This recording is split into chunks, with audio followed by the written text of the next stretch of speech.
Thank you. Fox News exclusive. Chilling words from the convicted killer of the Fort Hood massacre, Nidal Hasan. In a letter written from jail where he sits on death row, he tells the Islamic State leader he wants to become a citizen of ISIS, of the Islamic State. Quote, I formally and humbly request to be made a citizen of the Islamic State.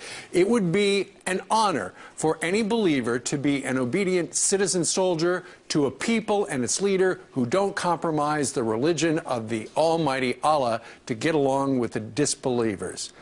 But can Hasan, who was sentenced to death for killing 13 and injuring more than 30, give up his American citizenship? Join us right now, Peter Johnson Jr., who is outraged about this. Yeah, technically under the law, he probably can't, but I think we should change the law to allow him to do it. Citizens can lose nationality if they pay an oath to a foreign state, if they engage in military service with a hostile nation, if they formally renounce citizenship outside the U.S. at an embassy or a consul, or a formal renunciation in the U.S. under certain conditions, or treason or conspiring to overthrow the U.S. Are we surprised that Major Hasan would make such a statement? Are we surprised that this has been leaked out now in the most insidious, disturbing, sick way? This is a piece, unfortunately, of, well, detritus, waste, garbage. And if he's renouncing his American citizenship, then I say go to ISIS. Go there today.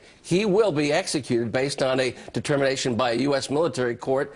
On August of 2013, it was determined he should die. And so there'll be appeals probably for the next 3 decades. It raises a lot of questions, though. Absolutely.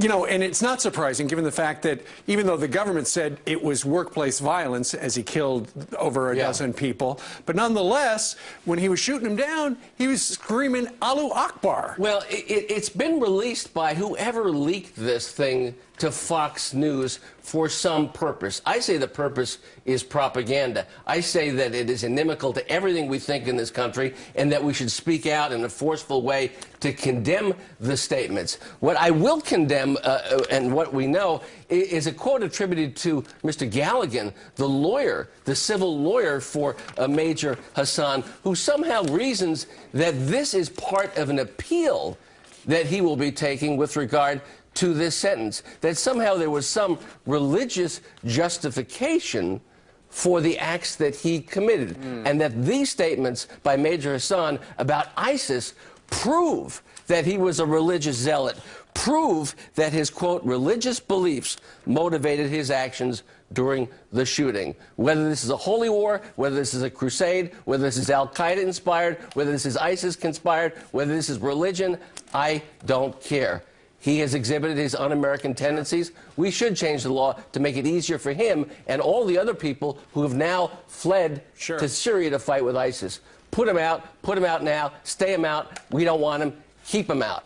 Peter Johnson Jr. saying ISIS. Citizenship means something in this country. I don't know if the federal government believes that, but we do. All right. Peter Johnson Jr., well said. Have a good weekend. All right, you too.